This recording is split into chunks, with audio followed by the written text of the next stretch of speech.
नमस्कार दोस्तों, स्वागत है आपका न्यू डिस्कशन में। आइए डिस्कस करते हैं आज का करंट अफेयर्स। यदि आपको चाहिए पीडीएफ तो आप टेलीग्राम पर जाइए, वहां पर सर्च कर लीजिए सिविल अलायंस, उसे ज्वाइन कर लीजिए या फिर डिस्क्रिप्शन बॉक्स में लिंक दे दूंगा, वहां से आप इसे डाउनलोड कर सकते हैं।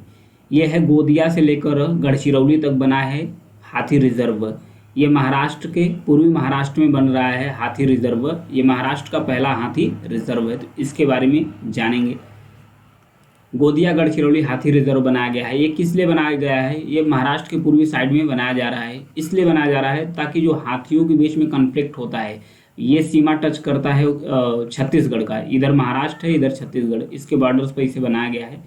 इसलिए ताकि जो हाथियों के बीच में हाथी और मनुष्य के बीच में जो कॉन्फ्लिक्ट होता है, उससे जो हाथियों की संख्या है वो कम होती जा रही है। और वैसे भी महाराष्ट्र में जो हाथी है उनकी संख्या, उनकी आबादी काफ़ी कम है। तो हाथियों को सुरक्षा के लिए, हाथियों को सुरक्षा प्रोवाइड्स करने के लिए ये हाथी रिजर्व पूर्वी महाराष्ट्र साइड में बनाया जा रहा है। ये महाराष्ट्र का पहला हाथी रिजर्व होगा। यह पहल सिंधुदुर्ग जिले में बनाया जा रहा है। लगभग 3000 हेक्टेयर्स भूमि पर इसे बनाया जाएगा। 3000 हेक्टेयर्स भूमि पर बनाया जाएगा। ये जो गोंदिया से गढ़चिरौली तक फैला हुआ है, इसका जो बॉर्डर शेयर करता है, ये छत्तीसगढ़ से भी इसका बॉर्डर शेयर करता है। आगे देखेंगे, नवा राष्ट्रमंडल संसदीय संघ के बारे में जानेंगे। नवा राष्ट्रमंडल संसदीय संघ भारत क्षेत्र सम्मेलन, इसका सम्मेलन भारत का राजस्थान राज्य में हुआ है। राजस्थान राज्य के उदयपुर जिले में हुआ था। राजस्थान राज्य के उदयपुर जिले में हुआ था। इसका उद्घाटन जो स्पीकर थे, लोकसभा स्पीकर जिनका नाम है ओम बिरला, उनके द्वारा किया गया है। जो नवा राष्ट्रमंडल संसदीय संघ भारतीय क्षेत्र सम्मेलन है, ध्यान रखिएगा, जो नवा राष्ट्रमंडल संसदीय संघ भारतीय क्षेत्र सम्मेलन है, ये भारत के राजस्थान राज्य के उदयपुर में हुआ है। इसका उद्घाटन किसने किया है? जो स्पीकर हैं लोकसभा के, ओम बिरला, उनके द्वारा किया गया। ये 2 क्वेश्चन तो यहीं पर बन जाएगा। उस पर चर्चा हुई। समापन सत्र के दौरान उन्होंने कहा कि जो देश के वर्तमान समय और ज़रूरतों के अनुरूप पुराने जो कानून है उसे अपडेट करने की ज़रूरत है। उन्होंने कहा जो पुराने कानून है उसे अपडेट करने की ज़रूरत है। उन्होंने वर्तमान और भविष्य की चुनौतियों से निपटने के लिए भी और डेंस बहस की चर्चा भी उस पर। उन्होंने विधायिकाओं की जो गरिमा है उसकी गिरावट के बारे में और शिष्टाचार के बारे में बात किया कि जो उनकी शिष्टाचार है वो भी गिर रही है। इस सम्मेलन में 23 राज्य और केंद्र शासित प्रदेशों के जो पीठासीन अधिकारी हैं, उनके साथ साथ जो सांसद हैं या राजस्थान विधानसभा के जो सदस्य हैं वो भी इसमें शामिल हुए थे। तो राष्ट्रमंडल संसदीय संघ के बारे में जानेंगे। तो यहाँ पर देखिए, राष्ट्रमंडल संसदीय संघ, संसदीय संघ को 1911 में यूके यानी यूनाइटेड किंगडम द्वारा राष्ट्रमंडल का गठन किया गया था। इसका नाम था पहले एम्पावर पार्लियामेंट एसोसिएशन, के रूप में स्थापित किया गया था। लेकिन 1948 आते आते इसका नाम राष्ट्रमंडल संसदीय संघ कर दिया गया है। इसका उद्देश्य यही था कि जो राष्ट्रमंडल देश के सदस्य हैं, उनके जो भी सांसद है, जो भी संसदीय प्रक्रिया है, नियम है, प्रक्रिया है, उसके बारे में चर्चा करना और अच्छी क्वालिटीज़ को डेवलप करना और एक दूसरे के बीच जो विचार हैं, सूचना है, उसका आदान प्रदान की सुविधा प्रोवाइड्स करने के लिए राष्ट्रमंडल संसदीय संघ का गठन किया गया था। एक क्वेश्चन जगह थी तो डाल दिया था, निम्नलिखित फसलों में से कौन सा मीथेन और नाइट्रस ऑक्साइड दोनों का सबसे महत्वपूर्ण मानव जनित स्रोत है? मानव जनित यानी मैन द्वारा। कपास है, चावल है, गन्ना है, गेहूँ है। गेहूँ में तो निकलता नहीं, चावल है। चावल यानी धान के खेत में मीथेन भी होती है, नाइट्रस ऑक्साइड भी पैदा होती है। धान मनुष्य द्वारा लगाया जाता है तो मानव जनित स्रोत है मीथेन और नाइट्रस ऑक्साइड्स का। बैंकिंग और वित्तीय धोखाधड़ी पर सलाहकार board, CVC, central vigilance commission यानी केंद्रीय सतर्कता आयोग ने बैंकिंग और वित्तीय धोखाधड़ी पर सलाहकार बोर्ड का पुनर्गठन किया है। इसका काम क्या होगा? जैसे भी कोई भी धोखाधड़ी के मामले में, चाहे बैंकिंग हो, वित्तीय संबंधित किसी भी धोखाधड़ी के मामले में जांच करने के लिए CBI, जो सेंट्रल ब्यूरो ऑफ इंडिया है, CBI या अन्य जांच एजेंसियों को मामला सौंपा जाता है। इनको देने से पहले एक सलाहकार बोर्ड होगा, उसके पास दिया जाएगा। जो प्रारंभिक यानी इनिशियल जांच है, सलाहकार बोर्ड द्वारा किया जाएगा, उसके बाद CBI को दिया जाएगा या अन्य जांच एजेंसियों को दिया जाएगा। तो इसमें है क्या? जो बैंकिंग और वित्तीय धोखाधड़ी सलाहकार बोर्ड है, ये चाहे बीमा कंपनी हो गई, चाहे सार्वजनिक रूप से कंपनी हो गई, चाहे वित्तीय संस्थान और भी हो गए, जो 3 करोड़ और या उससे अधिक धोखाधड़ी करते हैं तो उनकी जांच अधिकारियों द्वारा या निदेशक के द्वारा जांच उनकी की जाएगी। सीवीसी सेंट्रल विजिलेंस कमीशन ये अब क्या करेगी, इन संस्थाओं को जांच के लिए सबसे पहले किसको देगी, सलाहकार बोर्ड को देगी, उसके बाद सीबीआई को दिया जाएगा, उसके बाद सीबीआई या अन्य जांच एजेंसियों को दिया जाएगा। तो इस मैटर को याद रखिएगा। इसके बारे में जान लेते हैं। बैंकिंग वित्तीय धोखाधड़ी सलाहकार बोर्ड जिसका मुख्यालय कहाँ होगा, नई दिल्ली में। ध्यान रखिएगा, इसका जो हेड क्वार्टर्स होगा, मुख्यालय नई दिल्ली में होगा। ये सीबीसी जो मंत्रालय है उसका जांच विभाग है, उसी के तहत ये काम करेगा। ये सूचना प्राप्त होने पर 1 महीने के भीतर ये सलाह देगा। 1 महीने के भीतर ही इसे सलाह देना है कि 1 महीने के भीतर आप सलाह दो कि इसके आगे इसे क्या करना है। तो ये था इसके लिए सलाहकार बोर्ड। नेक्स्ट नाइजर के बारे में देखेंगे, चर्चा में क्यों है इसके बारे में जानेंगे। नाइजर में जो लोकतांत्रिक रूप से निर्वाचित सरकार चल रही थी, तो हाल ही में कुछ दिन पहले वहाँ तख्ता पलट हो गया था। तख्ता पलट होने से वहाँ पर सैन्य शासन लागू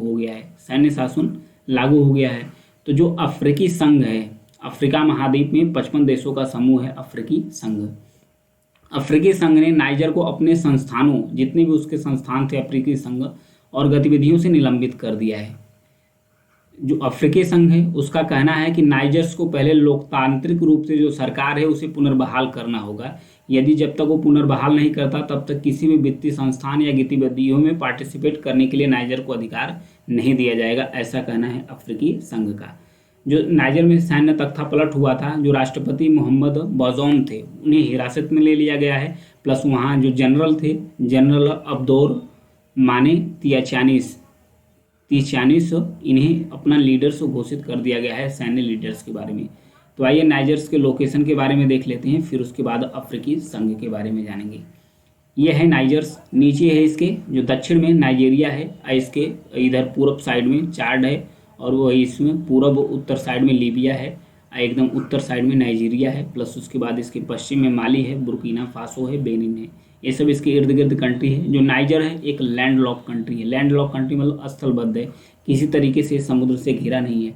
इसका जो 80% रीजन है साहिल क्षेत्र के अंतर्गत आता है। साहिल क्षेत्र मतलब ये है कि जो सहारा रेगिस्तान है उस क्षेत्र में इसका 80% रीजन पड़ता है, और बाकी जो 20% क्षेत्र है इसका ठीक ठाक है। नियामे इसकी कैपिटल्स यानी राजधानी है। तो ये हो गया नाइजर्स के बारे में।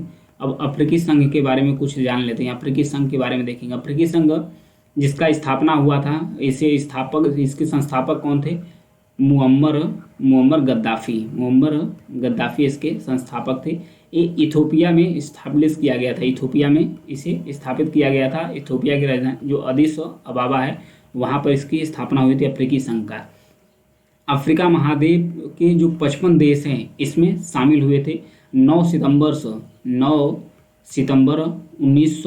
1999 को सिरते लीबिया में घोषणा की गई थी। एक सिरते नाम की, लीबिया के अंदर एक सिरते नाम की डिक्लेरेशन हुआ, घोषणा हुआ, उसी में अफ्रीकी संघ का स्थापना हुआ था। तो ये था अफ्रीकी संघ के बारे में। नेक्स्ट है हरिकेन्स के बारे में दिया है। हरिकेन्स हिलेरीज चर्चा में क्यों है, ध्यान रखिएगा। जो अटलांटिक महासागर में अब जो अमेरिका महाद्वीप के पास जो तूफान उठता है उसे हरिकेन्स बोला जाता है। वहीं जो हिंद महासागर में जो तूफान आता है उसे साइक्लोन बोलते हैं। अब प्लस उसके बाद जो जापान सागर में चीन के पास होता है उसे ताइफू बोलते हैं, तूफान को ही ताइफू बोलते हैं। तो ये जो हरिकेन्स आया है जिसे तूफान हिलेरी, हिंदी में तो तूफान ही बोलेंगे, तूफान हिलेरीज, ये संयुक्त राज्य अमेरिका में व्यापक क्षति पहुंचाया है। ये आया कहाँ है, कैलिफोर्निया में, दक्षिणी कैलिफोर्निया रीजन में ये आया है। हरिकेन्स यानी तूफान हिलेरी आया है। 84 वर्षों बाद, बोला जा रहा है कि 84 ईयर्स बाद दक्षिणी कैलिफोर्निया में आने वाला यह पहला उष्णकटिबंधीय तूफान है। इसके बारे में और जानेंगे। तूफान उष्णकटिबंधीय तूफान है जो अटलांटिक महासागर में बनते हैं। ये अटलांटिक महासागर में बना था। हवा की इसकी गति कितनी थी, लगभग 119 किलोमीटर प्रति घंटा के रफ्तार से चल रहा था। और इसके बाद तूफान अपनी ऊर्जा कहाँ से प्राप्त करता है, जो गर्म हवा है और नम हवा है उससे जो उठती है ऊर्जा, उससे अपना ऊर्जा प्राप्त करता है। और संघनित बादल बनते हैं, बादल बनने के बाद संघनित होने के बाद बारिश करता है, तो तेज बारिश भी होती है तूफान के समय। इसकी विशेषताओं के बारे में बात करें तो जब समुद्र की सतह पर आमतौर पर तापमान 26 डिग्री सेंटीग्रेड होता है, और उसके बाद अगर फ़ारेनहाइट में बात करें तो 79 डिग्री फ़ारेनहाइट होता है। अगर समुद्र की सतह का तापमान 26 डिग्री सेंटीग्रेड होता है और उसके बाद एक उसके सेंटर में लो प्रेशर्स होता है, यानी कि निम्न दबाव का केंद्र बनता है, निम्न दबाव का केंद्र बनता है, और तेज हवाएं चलती है लगभग 74 मील प्रति घंटा, 74 मील प्रति घंटा की रफ्तार से अगर तेज हवाएं चलती है, यानी कि 119 किमी प्रति घंटा की रफ्तार से यदि हवा चलती है, तो ये सब सारे कंडीशन तूफान को जन्म देते हैं, ये सब सारे कंडीशन तूफान को जन्म देते हैं। आगे बढ़ेंगे। Indira Gandhi memorial tulip garden है, Indira Gandhi memorial tulip garden है, हाल ही में इसे वर्ल्ड बुक ऑफ रिकॉर्ड्स में शामिल कर लिया गया है, वर्ल्ड बुक ऑफ रिकॉर्ड का दर्जा हासिल कर लिया गया है लंदन में, Indira Gandhi memorial tulip gardens. इस गार्डन के बारे में जानेंगे तो उससे पहले इस लोकेशन को देखते हैं। ये जम्मू कश्मीर में स्थित है, डल झील के पास ये स्थित है ट्यूलिप गार्डन, तो इसके बारे में थोड़ा सा डिटेल देखते हैं।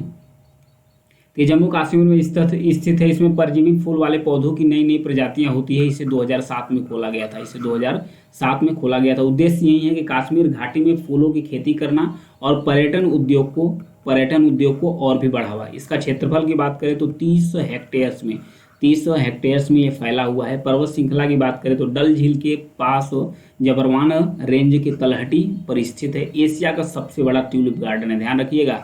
ये जो जम्मू कश्मीर में Indira Gandhi memorial tulip garden है ना, एशिया का सबसे बड़ा ट्यूलिप गार्डन है। अगर इस उद्यान की बात करें तो ढलानदार जमीन सीढ़ीनुमा तरीके से इसे बनाया गया है।